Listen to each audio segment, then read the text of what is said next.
Hello, everybody. This is Children's Lit. My name is Mr. Shank, and welcome to our summer edition of this class.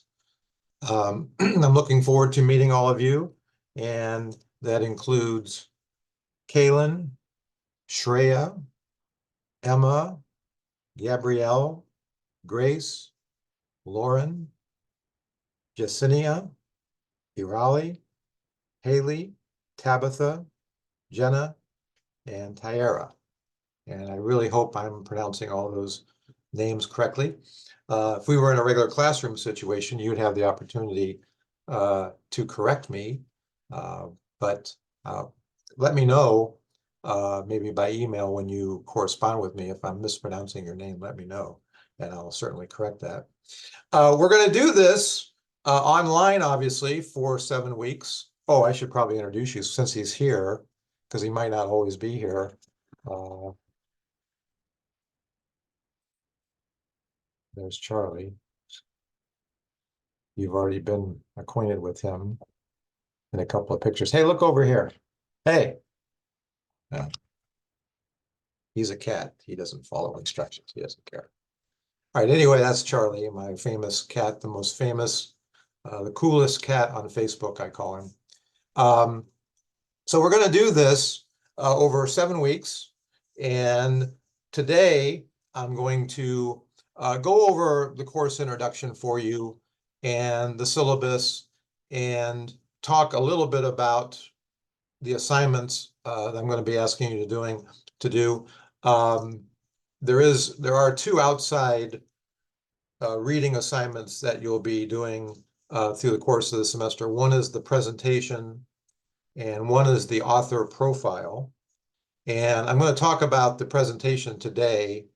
And then really the main thing I'm going to ask you to do for Thursday's class is, in addition to the reading I'm going to ask you to do in Canvas, I'm going to ask you to email me your preferences for the presentations, because I'm going to be assigning a number of people into each group of presentations. I'll be explaining all that today. So I want to talk about the presentations today. I think I'll save the author profile explanation for Thursday. I'm sorry, for Thursday's class. I'm already confused. So we'll talk more about the author profile in the Thursday video. And so I wanted to do the intro, I wanted to do the syllabus, I wanted to explain the presentations, wanted to talk a little bit about the general values and benefits that we look for when we judge children's literature in general. And I had you read a little bit about that for today. So some of that will be reviewing your reading that you did for today. And as I said in my email to you, I will be giving and sending to you, or putting in Canvas, I guess I should say, 2 videos a week. One will be posted each Monday, the other will be posted each Thursday. And so this will be posted Monday the 24th. I'm actually doing it on Sunday, but I'll post these videos on Monday morning and on Thursday morning.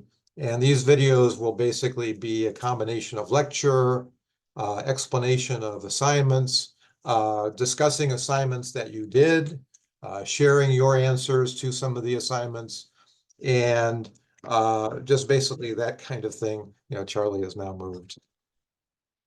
There he is. Yeah, I see you. We all see you.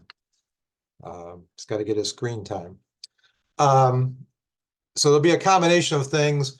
Most of the videos run approximately an hour, or maybe a little bit longer or shorter, give or take. This one will probably take a little bit longer, since I have a number of things to talk about today to get started. Also, these videos are required viewing. When I first taught this class last summer in this format, I wanted to try to make it as close to an in-person class situation as I possibly could, even considering that it is an online class and it's not non-synchronous, so we don't have any regular meetings as such on Zoom or whatever. But I wanted to do it as close to a situation in person as I could. And so this is the solution I came up with, and it seemed to work really well last summer. The students liked it. I got a lot of positive feedback about it. So it's not just going to be a class where I email you assignments and you turn them in and there's no interaction and there's no whatever. To be honest with you, I don't like teaching online classes as a rule. I'd much rather teach a class in person. I guess I shouldn't say I don't like teaching online classes. I just much prefer teaching in person than online. So I thought this was a good way to compromise the situation. So you are required to watch these videos. And one way I kind of assure that you do watch the videos is that through the course of each video, I will announce a sequence of numbers through the course of the video. And so as you're watching the video, I want you to take note of the numbers in sequence. And then for the next class assignment that you email to me, one of the requirements will be that Charlie's creeping in on me even more. One of the assignments will be for you to list the numbers in sequence from the previous video lecture as a way of confirming that you did watch the video. All right, so in kind of preview for that, very first number will be number 4. So jot that down.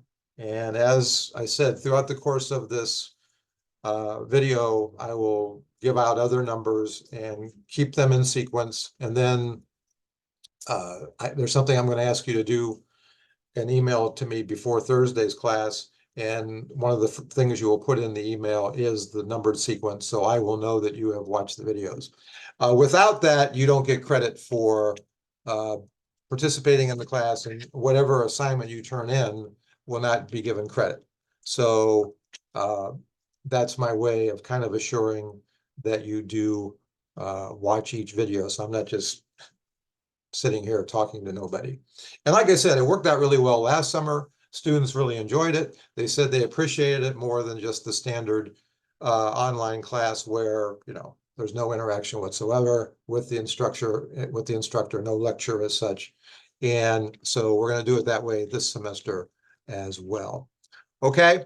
All right. I guess that's all I have by way of introduction, as Charlie now is lying on my keyboard. So this might be difficult, but we'll kind of, maybe you have cats like that too. I know Lauren sent me an email and she sent it before she was ready to send it because she said her cat hit send. I don't think Charlie's ever done that, but he does sometimes make it difficult to work on the keyboard. All right, let's go to the course introduction and syllabus. And so we'll go to that right now. All right, so this should pop up on your screen, and I'm going to now use my glasses because I'm vain, but I still need to read.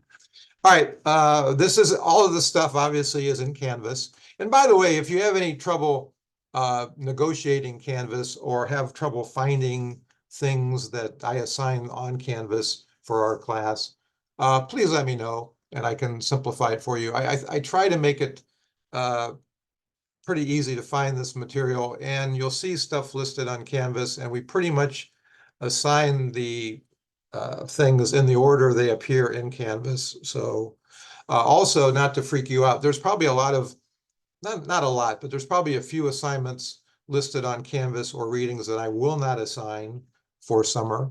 So it's not like you'll be required to do each and everything that you see listed in our course. One of the drawbacks of summer classes like this is that everything is very intense, obviously, and we try to cover a lot of ground in a relatively short period of time. And you're basically taking a class that would take either 15 or 16 weeks in a regular schedule and cutting it down to, in this case, 7 weeks. So some things I've had to sort of condense and even cut altogether for the summer class. So again, if you have any trouble negotiating Canvas or finding things in Canvas, let me know. All right, so I obviously don't have office hours. Some of this stuff, like I said, may not be relevant because it's an online class. But here are the things that are relevant. These are the texts and materials that you'll be required to read over the course of the 7 weeks. Like I said, I think the main challenge in a summer class like this, and actually last summer it was an 8-week class. Now it's down to 7. I don't know why they did that, but now it is even more condensed and even more intense. I think the main challenge of a class like this is to keep up with the reading. One advantage to children's literature is that by and large, the reading isn't that difficult.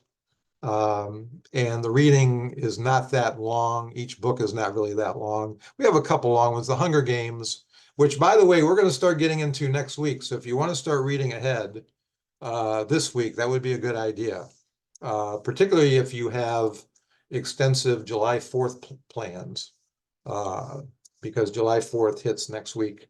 So The Hunger Games is a longer book.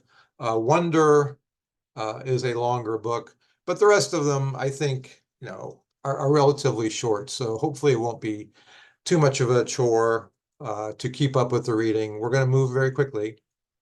So those are the books that are required. The Golden Book of Fairy Tales, The Hunger Games, Charlotte's Web, The Lion, Witch, and the Wardrobe, Bridge of Terabithia, Wonder, Number of the Stars, and Towers Falling.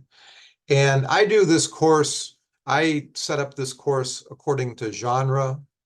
So what we do in Children's Lit is we take a look at the various genres of Children's Lit. And when we get to each genre, I will ask you to read an example of two of each genre. So obviously, the Golden Book of Fairy Tales deals with fairy tales. The Hunger Games I use when we talk about mythology, because there are a lot of mythological elements in the Hunger Games. Then we're going to move on to fantasy, and Charlotte's Web and The Lion, the Witch, and the Wardrobe would be examples of fantasy. Then we're going to move into what we would call realistic fiction, and Bridge of Terabithia and Wonder would fall under that category.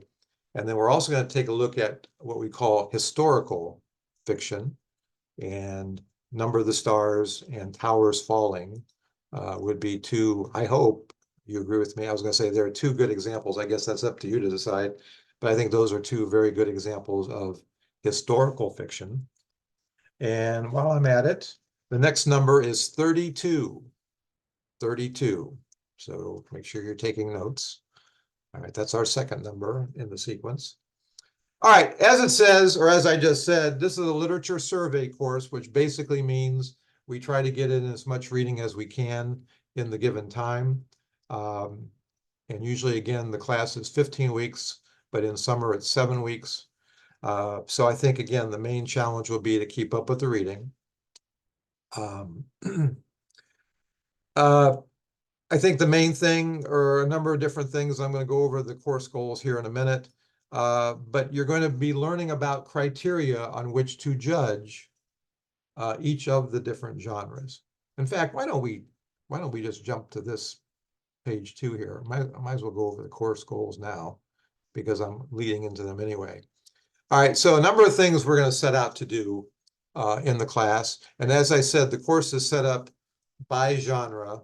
So we'll take a look at the various genres of children's literature. Now, one important note that I want to talk about right now, and this will come up when I explain the presentations later today. We are going to give probably very, very short shrift to the last two genres that I usually cover in a little bit more detail during a regular semester, and that would be poetry and biography. And like I said in my intro remarks, there have been some things I've had to condense or cut from the regular semester. And those are the two genres that I spend the least bit of time on in a regular semester anyway. And in the summer class, I'm not sure how much time we'll have to really talk about either one of those. I don't spend a lot of time talking about biography as a genre, because of all the different genres that we see in children's literature. And children's literature, by the way, continues to boom, which makes it an exciting field. literary field to get into, because, great picture books and great works for kids are being published all the time. And of course, so many great movies are geared for children. Inside Out 2 just came out. I really want to see that. So there's new great stuff coming out all the time. But the one genre that's tend to suffer from the online phenomenon would be biography. Mainly because, if a kid wants to read the biography of a famous person, their best choice is probably just to go online and go to the person's website or do that kind of thing.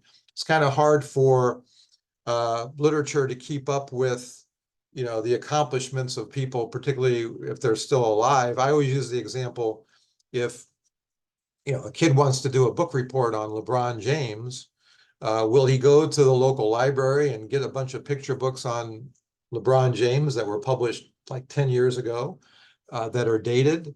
Or will he go online and find the very most recent information about LeBron James, including, how many points he scored in last night's game? So biography has kind of suffered as a genre. It's not to say that biographies for children aren't still being published, but again, it's kind of suffered from technology. And I don't spend a lot of time on poetry as well. So we'll probably be condensing that just a little bit toward the end of the semester. But all the other genres, I think, are very well represented. All right, so we're going to study the different genres of children's literature. And that means basically my format is each time we come across a genre, starting with picture books, by the way, that's going to be our first genre. And I don't assign any picture books for you to read in this class. It's going to be kind of up to you to find a few picture books that you would like to analyze. So that's actually going to be one of the homework, a bit of homework that I'm going to ask you to do for Thursday. See if you can round up maybe from your memory, or maybe you have younger siblings or nieces or nephews or whatever. But I'd like you to, I guess I'm assigning this right now, but start looking for a couple of picture books for kids that you might want to do a written assignment about. So that's going to be our first genre. And in each case, I will introduce and you will read about the criteria we use to judge each genre. So, when we're talking about picture books, for example, what makes a good picture book? What are the criteria?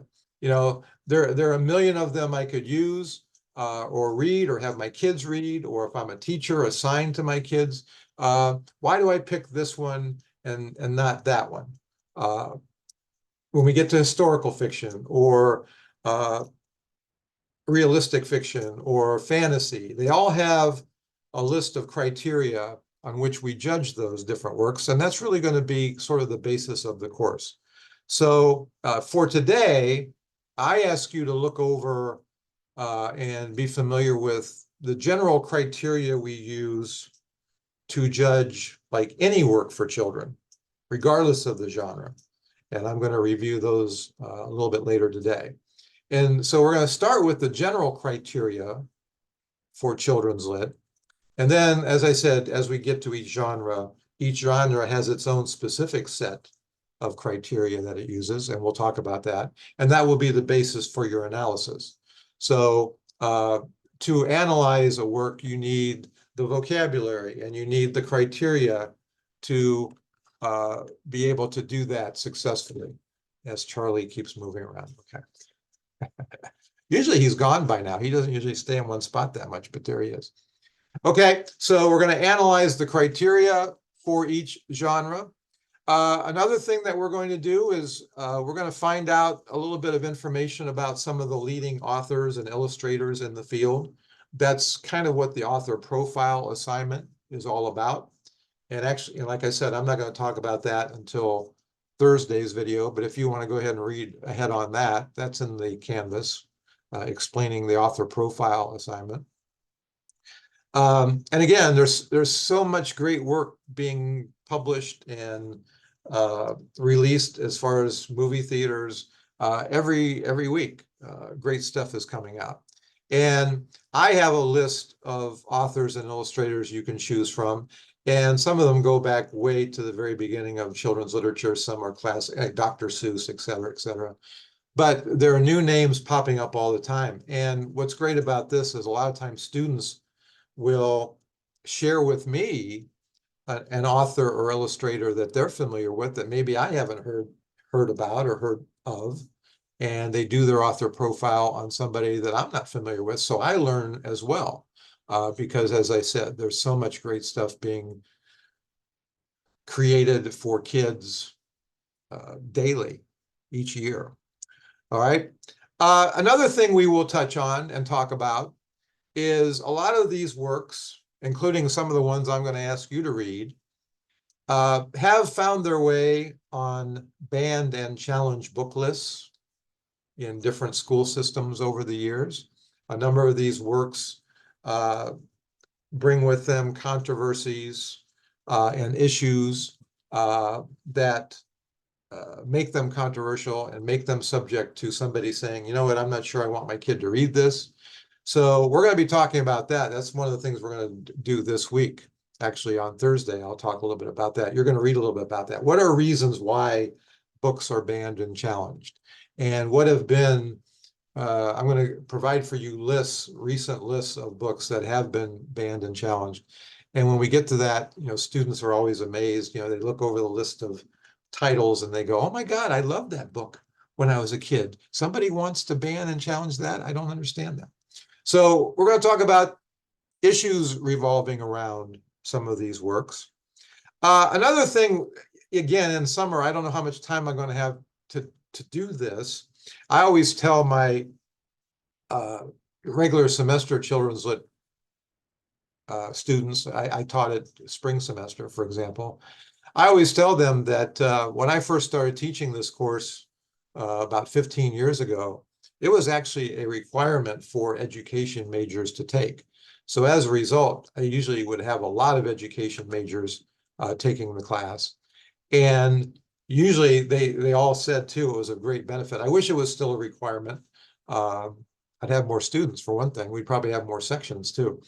So we used to spend more time in those classes talking about the ramifications of some of these books and whether or not they would be good books to teach to kids and reasons why, and at what age and grade would you assign a book and so on and so forth. So we're gonna kind of touch on that. I know a couple of you are education majors of one kind or another, so this will be a particular benefit to you, but I think it's beneficial to students, whatever genre they're doing.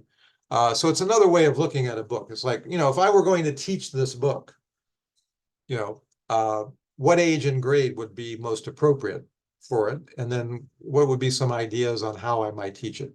And here's where you might go back to your previous experiences as a kid. We all have experience. We're all experts at being a kid. We've all been kids. So when we go over, for example, Charlotte's Web, you might say, yeah, I remember we read that class. We read that book in my second grade or whatever. And you might ask yourself, how did our teacher handle the book, and was it done effectively, and were her assignments good and whatever? So that's what we're going to be talking about, at least in some measure. And then obviously we're talking about children's literature. And one of the first things we do, we're doing it this week, we're going to talk about it this week more on Thursday than today. But I ask you to read the articles in Canvas that dealt with the different stages of childhood. Because obviously, when we talk about children and children's literature, we're talking about really basically anybody from 1 year old to, I don't know, whenever you think childhood ends. It might be 12, 13, 14, whatever. So obviously, there's a big difference between a kid who's 5 years old and a kid who's 12 years old. So one of the very first things we'll always talk about when we analyze a book is the age appropriateness. What would be the best age and or grade for a child to experience this book? Because in some cases, we may be talking about a book that, kids have to be a little bit older to understand, or it might go over their heads. And we have to also be aware that I don't know that you'd want to teach Charlotte's Web to a classroom of, sixth graders. It would probably be too kiddie for them. It would be, I'm too old for this kind of thing. So we're going to really talk about that, and hopefully you read that information so we can get a real good handle on specifically, where kids are at each age and grade. And the assignment that was due today dealt with your answers to that. And that's something I'm going to go over on Thursday. I'm going to share with the class answers to this, and it'll be a good way to cover this whole issue of age appropriateness. So one of the questions I asked you was, give me some examples of works that would be good for different age levels and grades. And so we'll go over your answers on Thursday's video.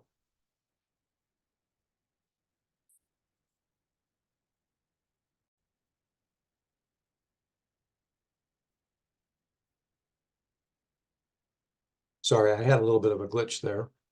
I'm back at you now, or should be. So we'll talk about age appropriateness for each work. So if somebody were to say on a quiz or on a presentation or whatever, they were to say, this would be a great book for kids to read. I would probably knock off for that statement because it's not specific enough. I'd like to know, I want to see an answer like, I think this would be great for second or third graders. And let me tell you why. Right? So you're really narrowing the focus to a particular age and grade. So those are the general goals of the course: to study the genres, study the criteria we use to judge those genres, learning about authors and illustrators, talking about the controversies, teaching strategies, and also talk about age appropriateness for each of the different works that we look at. Okay, so those are the general course goals. As far as the assignments go, I do give a midterm and a final exam. You'll see the syllabus in a minute. The syllabus is kind of tentative, but the midterm will be somewhere around the middle in about week 4 or so. And then the final exam will be actually taken the very last class period or the very last day we're available to take it. You'll see all that in the syllabus. The 2 exams taken together count 40% of your final grade, or if you want to break it down, each one is worth 20%, and then I figure out the average between the 2. As far as quizzes go, obviously this won't be an in-class situation. All of them will be done online, and you will email me your answers to what we will call quizzes. So in that respect, they're all kind of open book. And as I mentioned before, there are going to be 2 outside reading projects, the presentation, which I will explain today, and the author profile, which I'll explain on Thursday. The presentation is worth 100 quiz points, and the author profile is worth 50 quiz points. All the quizzes taken together, your point total for all the different quizzes, your average for that comprises 30% of the final grade. There will be a final paper also due at the very end of the semester, approximately 8 pages. That will be worth a total of 30%. Okay. I do not have, like I do usually in a regular classroom situation, I do not have points for class participation and attendance. Usually I make that a final 10%, and I revise the other things accordingly. Obviously, an online course is not like that, but the way I judge your participation and the way I am able to monitor that is, do you have the numbers in sequence for each lecture? And that tells me that you did, watch all of the video. And like I said, every correspondence, every time you turn in an assignment, you will be asked to give the previous lecture sequence of numbers. And if you don't do that, I won't give you credit for whatever assignment you turn in. And speaking of that, we might as well go to, let's give you a third number. The third number will be 16. 16. That was a nice reminder. So we have 3 numbers so far in the sequence for today. All right, so if my math is correct, that adds up to 100%. Obviously, do not plagiarize in any form. That will result in an F for the course. My grading scale is 90 to 100 is an A, 80 to 89B, et cetera, et cetera. I do give pluses and minuses. Um, if you feel at any time that you're having problems or you have questions about an assignment, or you get an assignment back from me, obviously all the assignments will be exchanged online. Oh, and by the way, I would like you, and I think I made a note of this in the email I sent you. All assignments should be sent to me by email, sent to my ma.shank@kent.edu email. I would prefer, MLA style. I would prefer Word documents as well. All right. So I'll be reminding you of this. I'll go over the assignment for Thursday a little bit later. So if you're having any questions or have problems or don't understand an assignment, or, I will make comments on everything you turn in to me with a grade by email back to you. So if you don't understand my comments or don't understand the grade you got or whatever, please feel free to contact me, email me. I can even make myself available. I say I don't have office hours, but I'm in and out of my office at Kent all the time during the summer. In fact, I might even do a couple of these videos from my office at Kent. So if you really feel the need to meet with me face to face and you're in the Kent area, we certainly could do it old school and actually meet face to face. If you have any documented disabilities, please let me know. If there's any kind of accommodations you need, let me know about that. And again, you are responsible for watching the 2 Zoom lectures. One will be on Monday and Thursday each week. Okay, I think that's the basic information about the class. And here is, I will call this the tentative syllabus, because as I said, I was working this out this summer, and we went from 8 weeks to 7 weeks, which kind of threw me a little bit. And so I figured, oh, I was all set. I'd done it last year. I'd done it last summer. I had a great 8-week program, had every day set out. I had every assignment figured out. And then I see, oh, it's going to be 7 weeks. So I have to cut stuff and change things around. So this is what I came up with. I'm not saying we're going to stick to this totally and successfully, but I sure hope to. So as you can see, Monday we're doing the course introduction. Thursday, we're going to talk about criteria for judging children's lit. Actually, we're going to talk more about that today. I'm going to introduce the first genre, which is children's picture books, and you're going to be reading about that for Thursday. Then next week, as I said, we are going to start getting into mythology, folk tales, and fairy tales. I kind of put them all together in one group, and we're going to start with mythology. And I think Hunger Games is a great book, obviously aimed for a little bit older range for our children, but a great work that shows a lot of classical mythology and mythological archetypes, as we're going to call them. So again, if you want to start reading ahead, that's our first major book. Also, as I mentioned before, try to get your hands on a couple of picture books in the next few days, because there will be an assignment that will ask you to analyze a couple of picture books. So you'll need to have those on hand. Or if not a physical copy, I know you can, get them in other formats, but basically that's one of your assignments for the next couple of days, is to find a couple of picture books that you might want to analyze. All right, so next week will be devoted to mythology. Then, as you'll notice, and I'll talk about the presentations a little bit later, as I said, if you're in the picture book presentation group, the presentations for those will be due Monday. Then we'll continue our discussion of both mythology and then also fairy tales and folk tales that week. And that's usually after we've done those first couple of genres, picture books, mythology, fairy tales, and folk tales, that's usually about the time in the semester where I give a midterm. So tentatively, your midterm will be Monday of week 4, and I'll explain how we're going to do the midterms. I don't want to get into all of that right now. Obviously, it'll be online, but we'll talk more about that. Then starting week 4, we'll get into fantasy, which is our next major genre, and Charlotte's Web and Lion, Witch, and a Wardrobe.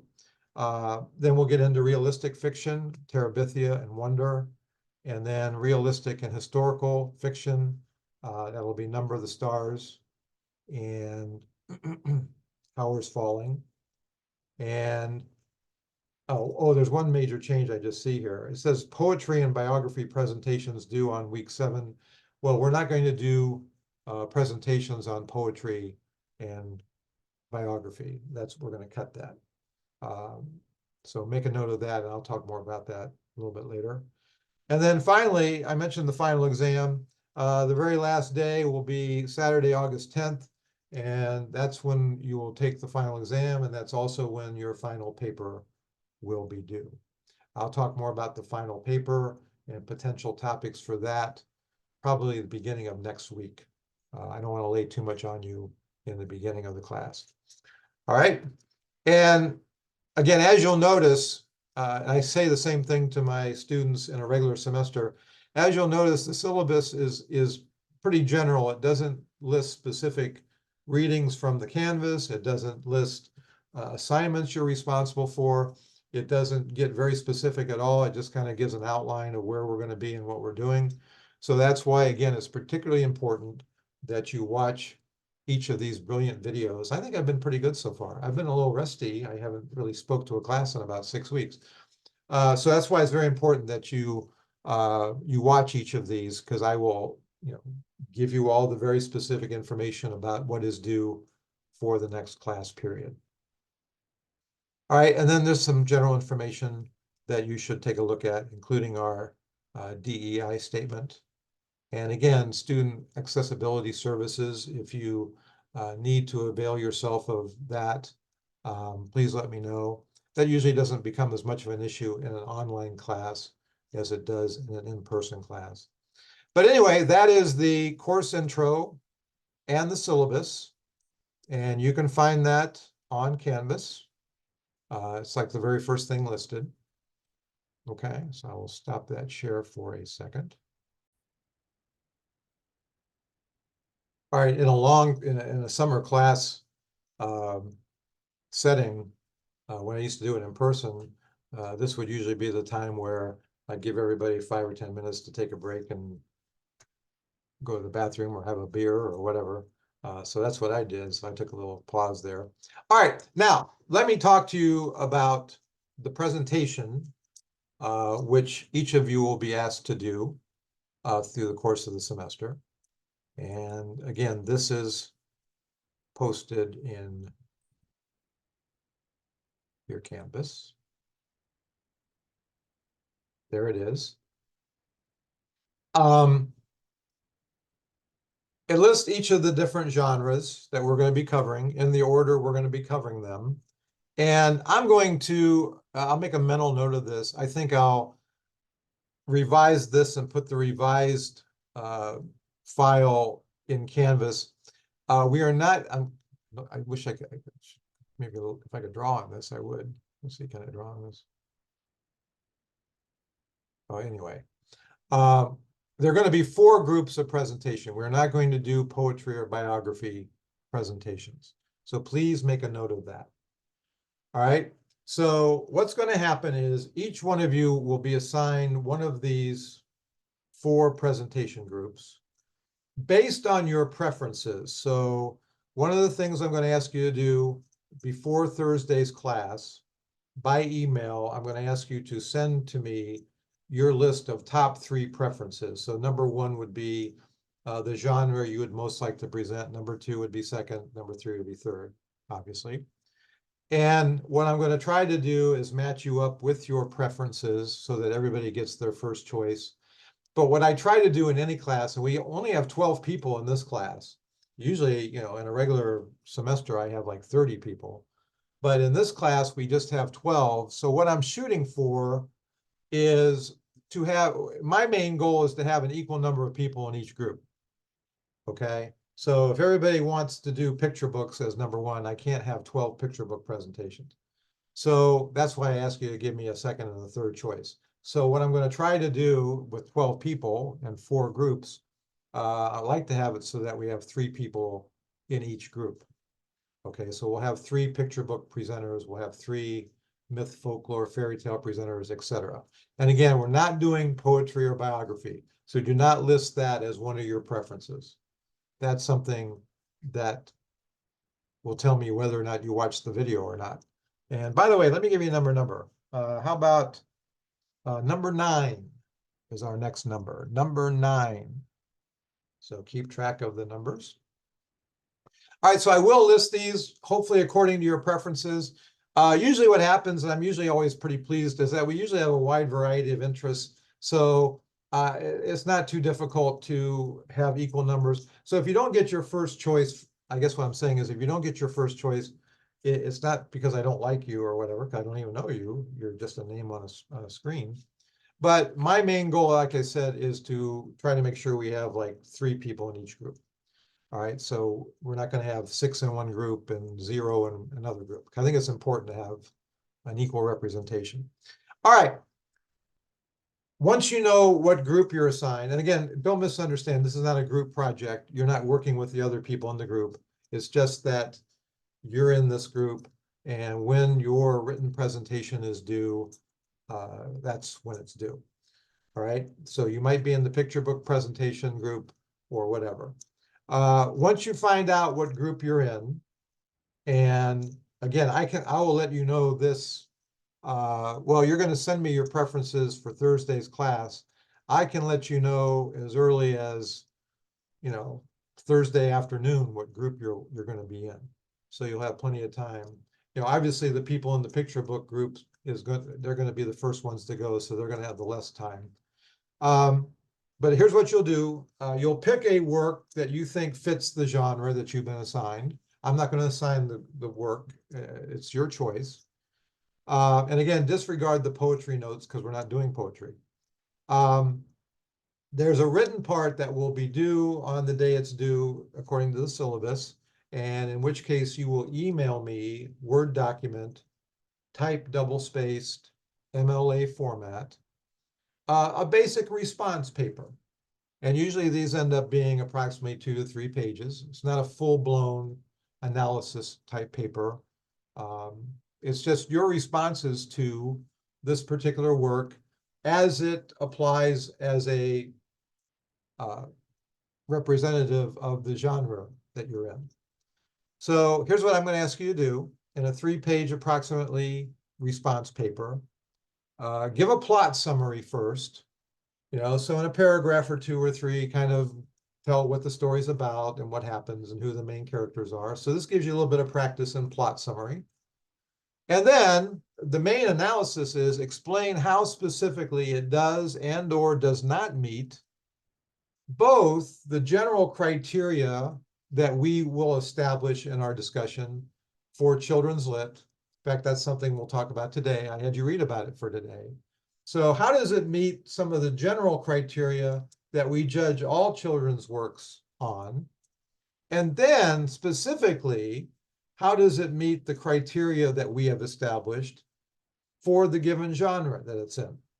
So if you're doing a work of realistic fiction, for example, if that's what your presentation is about, look over the criteria for judging realistic fiction. And I want to know in written paragraph form how it does meet some, if not all, of the criteria for realistic fiction. And you do the same for fantasy, or you do the same for science fiction or fairy tales or whatever. So hopefully, before your presentation is due, I will have discussed in my video, and you will have read about the different criteria we use to judge a work in this particular genre. And then you're going to apply that criteria to your particular work. Okay. And also, if there's any other personal asides or analysis that you want to make, feel free to do that. But the main thing would be to give me a plot summary, tell me how it meets general criteria for children's lit, and tell me how it meets specific criteria to the genre. Okay. And I think it would be also very helpful, as I say here, to try to address your points with a specific age group in mind. And again, I had you read today, and we'll talk more about this on Thursday, the different stages that we talk about in regards to children's literature. Excuse me, I haven't talked in a while. So there's the nursery age, primary age, intermediate age, and advanced age, all within the umbrella of children's literature. So we're really talking about from birth to about 13 or 14 years old. So it'd be helpful if you also considered age appropriateness and say, I'm going to be evaluating this book geared toward a particular age and grade. So make that a part of your analysis. And then one difference, a big difference between the online class and the regular class I do in person is in the regular class, we actually have the students literally present their work to the class during class. Now, again, I'm not going to ask you to do that.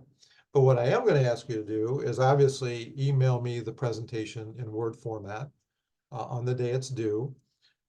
And then what I do is I compile each of these and then put them in Canvas for the rest of the students in class to read, because there will be a question both on the midterm and the final about the student presentations. So that will it's kind of cool. It kind of becomes a part of the course. It kind of becomes the part of the curriculum. So in a regular classroom situation, the student would come up in front of class, share what they said in their written presentation. And usually I ask them to share, a passage or a scene or a moment with the class, and the class take notes on the presentation with the idea that they may be asked a question about the presentation on the midterm or the final. So the same kind of thing will happen here, except that I'm not asking you to physically present do the presentation in person. We just will read what you have written about it. So as it says, student presentations are a part of the curriculum of the course and will be included in the midterm and the final. So basically, the midterm will have a question on it regarding student presentations up to the midterm, and then the final exam will have a question on it dealing with student presentations from the midterm to the final. And I have plenty of time to talk more about that, but that's basically what's going to happen. So you will be responsible for reading the other students' presentations, so you can become familiar with other works of the genre. Now, what's cool in a big class of 30 people is we become exposed to so many other examples. I mean, I only have time to share with you 2 examples of fantasy, for example, but hopefully we'll have 3 people in the fantasy group who will then share 3 more with us. So we'll at least have 6 that we can say, oh, look, these are good examples of fantasy. Or the same with picture books, or the same with realistic fiction, or whatever the genre is. All right, so I will eventually compile these and make them available to you so you can read what each person has written in their presentation and become more familiar with some of the other examples of the genre. Also, I don't know that I mentioned it anywhere here. I would prefer that you present a book, a novel, short story, picture book, whatever. But I'm not adverse to you presenting a movie that might be geared for kids, particularly if it was based on a book. That would be golden. That's fine with me. So I guess the next question, you got to ask yourself 2 questions. Once you're in the group that you're assigned, ask yourself, what book do I want to do, or what do I want to present? And then if you have any questions about whether it would be appropriate or it'd be a good choice, that's something you can check with me by email. Okay. And I usually don't shoot down anybody's choice for presentation. The only time I might do that would be if somebody chooses a work that I think might be a little bit older in our age appropriateness, might be more along the lines of young adult literature, which I also teach, by the way, next spring. Or no, I teach it in the fall, actually. It might fall more into the category of lit for young adults or adolescents. I might say, I think that's a little bit too old for our age. I've had to say that to a couple of students, and they say, okay, I'll pick something else. But for the most part, I don't shoot anybody down. Usually I ask at least a week in advance, what are you planning on presenting? So I have an idea what you're going to be doing. And hopefully, I don't want any duplicates. That's the one thing. That's the other thing I might say. I don't think it's going to happen in a class of 12 people, but sometimes in a class of 30 people, and we're doing fantasy, and let's say 3 of the people in the group want to do Harry Potter, for example. Well, I don't know. I'd rather we have 3 different choices than 3 presentations of Harry Potter. But I don't think that should be an issue with just 12 people. All right, so that's the presentation project. If you want to have a rough idea of where each of these will happen, we'll go back to the syllabus for a second.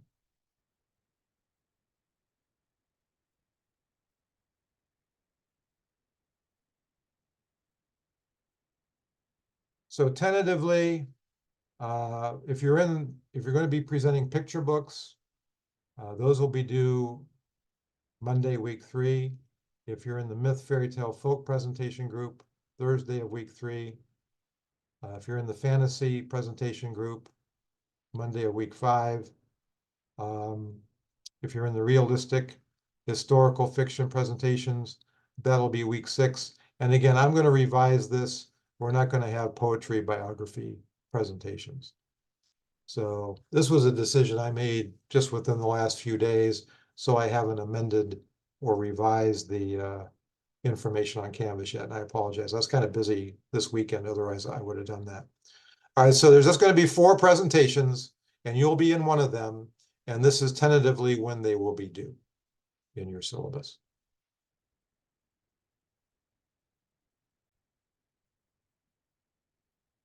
All right, so those are the presentations.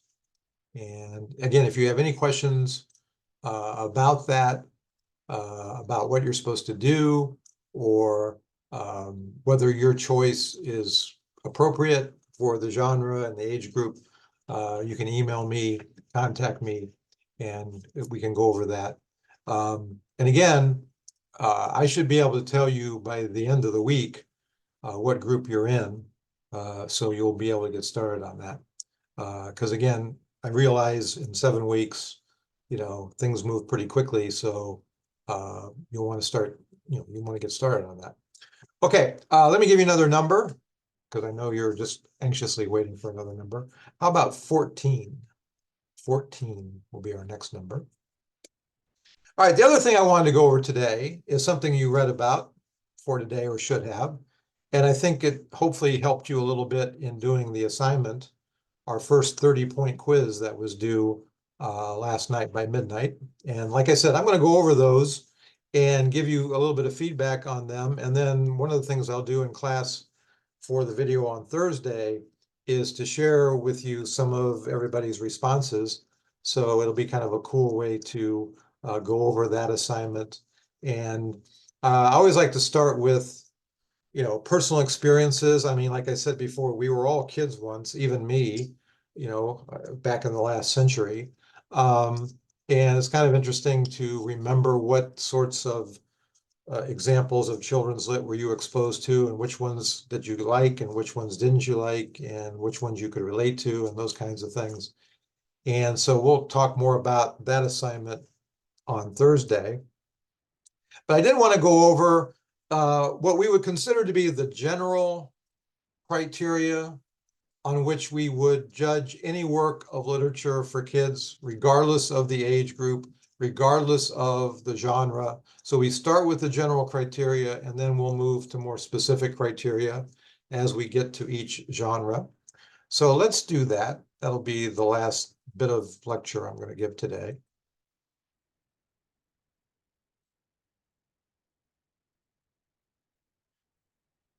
And by the way, you don't have to, you can thank me later. You probably noticed I don't have a huge, big literature for children textbook for you to buy that would be $150 that gives you all the information that you would need for this course.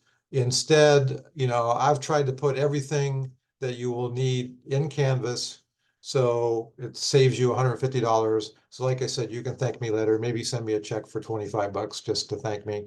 And what I did was I cribbed this from a textbook. A lot of the stuff I'm giving you, I've cribbed from other textbooks so that I could put it all in one place. I suppose they could arrest me for this. I don't know. But anyway, and I've seen similar lists in other books. So it's all pretty basic and pretty universal. These are the kinds of things that we generally hope will appear in a work for kids, whether it's a picture book, whether it's a chapter book, whether it's a movie, whether it's a TV show for kids, a series, cartoon, whatever the format.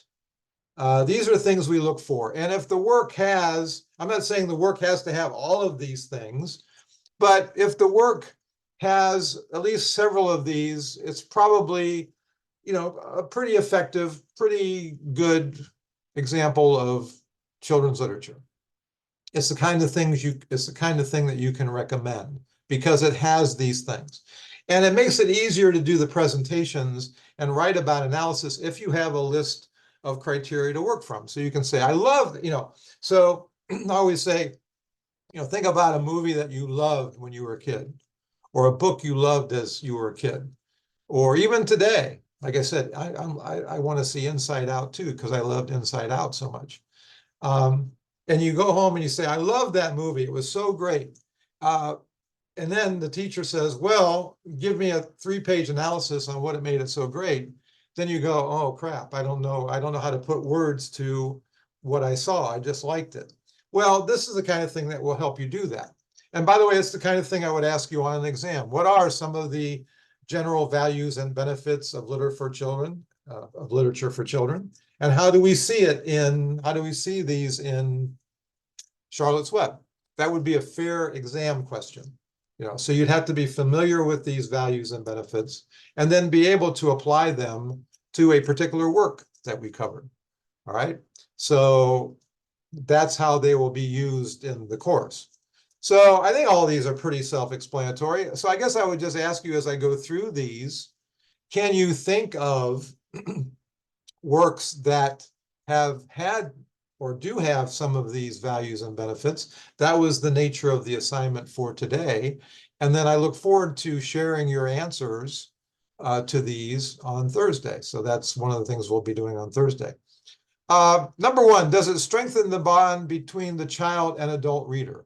And I think what we're really talking about here is works that are geared for kids who are maybe too young to read for themselves. So an adult in their lives reads the book for them, whether it's parents or guardians or teachers. One of the questions I ask you, and we'll get to your answers on Thursday, one of the questions I asked you was, were you read to when you were a kid? And was that a special time? And did one of your parents do it, or a sibling, or a relative?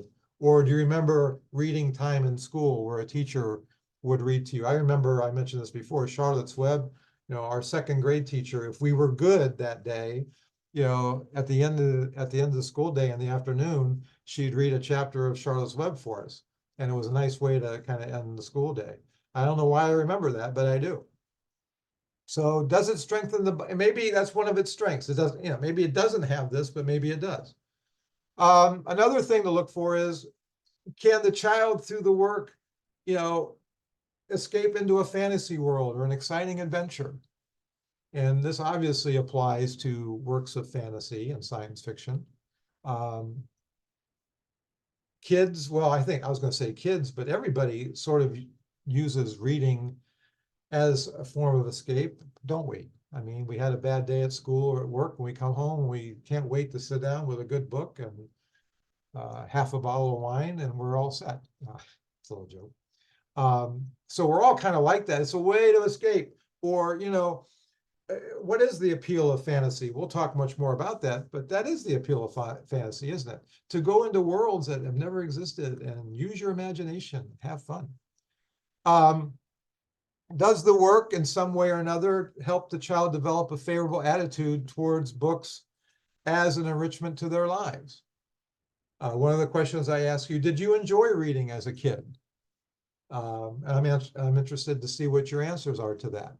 And also, sadly, as kids get older, a lot of times they lose that excitement or that interest in reading, mainly because the books get harder to read and longer to read, or now you got to do stuff in school like book reports and all that kind of stuff.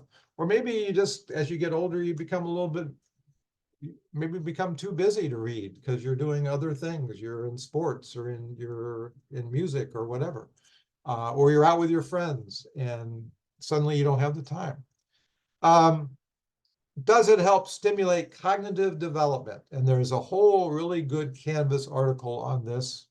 There's a file on this that I encourage you to read. I'm not going to quiz you on it or give you a question on the exam about it, but there's so many different ways reading helps stimulate cognitive development. And I think particularly those of you who are education majors, I encourage you particularly to take a look at that article and where that goes with this question, because reading is so important. And I don't know that kids are reading as much as they used to now. And I think we might be starting to see some of the ramifications of that. Does the work help the child grow their vocabulary? And what kind of big words, what kind of words are in the story that the child might have to look up, but that's a good thing. They broaden their vocabulary. When we get to Charlotte's Web's a great example of this because, Charlotte knows all these like bigger words and she takes the time to define each one. So after reading Charlotte's Web, the child not only learns about it, is not only enters a fantasy world where animals can talk, and they not only learn about farm life, but they also learn a few words along the way. Does the book or does the work help the child become familiar with story and text structures? This is the kind of thing, after you read a number of books, you start to get the idea that there's a beginning, a middle, and an end to stories. Or, as a frustrated screenwriter, I say, there's act one, there's act two, there's act three. Fairy tales are great at introducing this concept. Most fairy tales are very highly structured, and even though the stories might be different, the structure is pretty much the same. And after a while, a kid gets used to this, a child gets used to this and understands the aspect of storytelling, and they learn about storytelling. One of the things we'll talk about when we get to fairy tales is, why are there 3 pigs? Why aren't there 4 pigs? Why aren't there 2 pigs? Why are there 3 bears? Why aren't there 4? Why aren't there 2? It deals with the aspects of storytelling and structure, and they begin to learn about that. Does the work in some way help them stimulate and expand their imagination? And how does it do that? That's the kind of question you can answer when you're analyzing a particular work. Does it help them stretch their attention spans as they get older? We graduate at some point in our lives from picture books to chapter books. And then to, I've heard stories after stories from kids who said, I started to read the Harry Potter series. And, those aren't short books. I mean, those are pretty long books. But, they found that, oh my God, it was a great accomplishment. I'm so into the story that I don't even mind that the dang thing is 400 pages. And give me the next one. I can't wait. And it's a great sense of accomplishment when you say, oh my gosh, I never thought I could read a 400-page book with no pictures. And my God, I did it. So does it help them accomplish that or achieve that? Very important. Does the work in some way or another help them empathize with other people and situations? maybe the kinds of people and situations they've never been in themselves, but it helps them to learn about other kinds of people and other kinds of problems that people might face, and help them learn to be more empathetic. Not everybody's like you, or I should probably put it this way, not everybody's like me, and I'm reading about other people who have a set of problems that are totally different than mine. And, I never even gave those people a thought before I read this book. And now I empathize with them. I've learned about their issues and their problems. Does the work help them, experience things vicariously and learn about, this kind of is a takeoff on the previous one, learn about people from other cultures, other countries. We're not all Americans. We don't all speak English. We don't all have the same experiences. Some of us live in other countries with other languages and other sets of issues and problems, like I said, that deserve our empathy, right? Does it in any way perhaps help the child develop an interest in new subjects or hobbies? Maybe they're reading a book and they love the main character, and the main character is into art or into music or into whatever. And it maybe encourages in the child reader, hey, that's something I think I'd like to do, or I'd like to take that up as a hobby, or I'm interested in that now that I've read this book and I've read about this character and the character's passion for, this particular subject or hobby. Does it help them in some way understand the heritage of their own and other cultures? This is particularly relevant, I think, to people who maybe feel like they're outsiders in this country, or they don't fit in, or they want to learn more about where they came from. Or, I'm not talking about the birds and the bees now. I'm talking about, where they came from culture-wise. I'm an African American. What does that mean? I want to learn about that history. I want to learn more about that culture, right? Or, my grandparents or my great grandparents were Italian immigrants who came to this country with nothing. I want to learn about the Italian culture, and I want to learn about that. I want to learn about my people, so to speak. So does the book help you do that, or help the child do that, I should say? Maybe a strength in the book is that it helps them learn about nature. I'm a city kid, so when I first read Charlotte's Web, it gave me a little bit of insight into farm life. Maybe enough to know that I'll never be a farmer.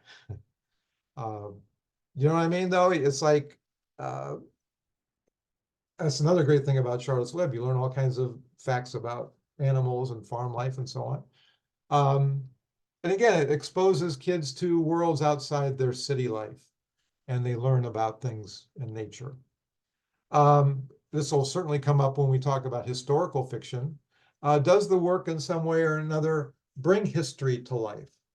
Maybe it's set in a particular time period, or maybe during a particular historical event. And even though it's fictional, a lot of the stuff that happens in the story could have happened in real life. And it's a way to bring history to life, so to speak. I mean, kids can read, boring chapters in a history book about the Depression or about the Holocaust or whatever. But if they also read a work of fiction or a memoir where the character is actually dealing with it, flesh and blood, it brings life to the history. It brings life to the pages of history. Certainly true in a book that we're going to be doing called Number the Stars. The author at the end says, while this is a fictional story, a lot of the stuff that I based the story on was based in fact and did actually happen. So it does give the child, a way of learning about history in an exciting and relatable way. Obviously, this will come up in picture books. When we get into picture books, we're going to start talking about picture books on Thursday and how to analyze picture books. Obviously, it's a picture book. So one of the things you're going to be analyzing, aside from just the plot of the story, are the illustrations and the format that's used and the artwork that's used and the style of art that's being used and to what effect. Is it effective? So aesthetic development through illustrations basically is a fancy way of saying, is there artwork present in the work? And if so, how does it effectively enhance the story that's being told? And even, as kids graduate from picture books to chapter books, a lot of chapter books still will have an occasional illustration here uh, to make it more comfortable for the child or easier to picture what they're reading. Um, and the last one, does it help them appreciate the artistic media used in the illustrations? And again, that's one of the things you're going to be reading about for Thursday in analyzing picture books. So, a big part of picture book analysis obviously are the illustrations. And in some cases, picture books have very little text, have very little plot, have very little dialogue. In some cases, they're almost literally all illustrations. The story is told almost exclusively through the illustrations. So how is that done, and how is it done effectively? That's something we will talk about and analyze. So what are the general values and benefits of literature for children? Here's your list. Here are the general criteria, of which I will be referring to probably often, and you will be referring back to often in your assignments, I would think. Okay.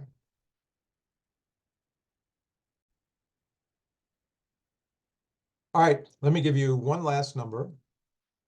Number 6.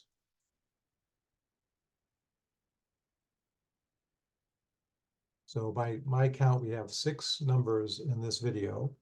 So when you email me, when I'm going to ask you to email me before Thursday's class, by Wednesday midnight, I would like you to include in the email that sequence of 6 numbers, which tells me that you did suffer through the whole damn thing, and you did watch the video. All right, that leads me to the last thing I want to touch on. I do want to explain what I want you to do before Thursday's class, before Thursday's video. And so basically by midnight, by Wednesday midnight, excuse me, I pushed the wrong button. And here it is. And you will find this in Canvas. All right, so I will do this for every assignment. And by the way, you will also have posted on Canvas this video, okay, obviously. So you'll watch this video from Monday, June 24th. And then there's no really long any kind of writing assignment or quiz, take-home quiz for you to do. But I would like you in the email to send me your top 3 preferences for presentations. And again, just a reminder, do not include poetry or biography. We will not do presentations for those. Again, list the numbers I mentioned in sequence. And then here is the homework that I'm going to ask you to do. Most of it, I think the rest of it's just reading. I would like you to try to find a couple of picture books in the next few days, because we're going to talk about picture books starting on Thursday, and you're going to be reading about picture books for Thursday. And there is going to be an assignment, what I call the capsule critiques assignment, that will be due the following Monday. So again, if you want to start taking a look at that and working on that, you can. But you will need, to choose a couple of picture books to do this for, so you might as well pick those now. All right, and then here is the Canvas reading that I'm going to ask you to do before Thursday's video. Some pages in the packet, 35 to 55 and 245 to 255. Those last pages deal with the band and challenge book lists, which we'll talk about. And then in your files in Canvas, take a look at the author profiles, an example of author profiles, because again, like I said, I'll talk about the author profile assignment on Thursday. And then the information about picture books, styles of art in picture books. Learn about the Caldecott Meadow, not a lot of reading there. Also read the file, Why Picture Books Are Important, that article. And then also take a look at the file called Literature Terms. There's just a whole list of literature terms that may come up in our discussions or in our presentations. It may be a part of a question I might ask you on a quiz or an exam. So it should be a review. I think most of you will probably have seen most of these literature terms, but just kind of look them over. There's nothing you need to do with them right away. But so that's the assignment. Email me your list of preferences along with the sequence of numbers for the video lecture that I'm completing now. And then do some reading. We're going to start getting into a discussion of picture books, which is our first major genre. And like I said, I don't assign picture books. There's no picture books on the book list that you had to buy. I kind of require the students to kind of find their own. So that's something you'll need to do in the next few days. And there's Charlie. He's not here now. He took off. He's now probably taking a nap somewhere. Okay, so thank you for watching this. Thank you for being in the class. I'm looking forward to it very much. I always enjoy teaching this class. I always say if you can't enjoy teaching children's literature, I mean, my God, you should get out of the business. So I look forward to it. And again, since we can't meet face to face, if you ever have any kind of question, no question is too small, or no, I always say there's no such thing as a stupid question. So if you have any issues or questions or problems, email me at kent.edu. I almost forgot my own email. And I'll respond as quickly as I can. I'm usually pretty good at responses. And like I said, Thursday, among other things, we will discuss your answers to that first 30-point quiz. We'll talk about author profiles. I'll talk about banned and challenged books. We'll talk about those literature terms, and then we'll start getting into picture book analysis. So we got a lot on tap for Thursday as well. All right, I guess that's it. Have a wonderful day, and the rest of well, you're seeing this on Monday. So I hope you have a great beginning to your week, and I'll see you again on Thursday.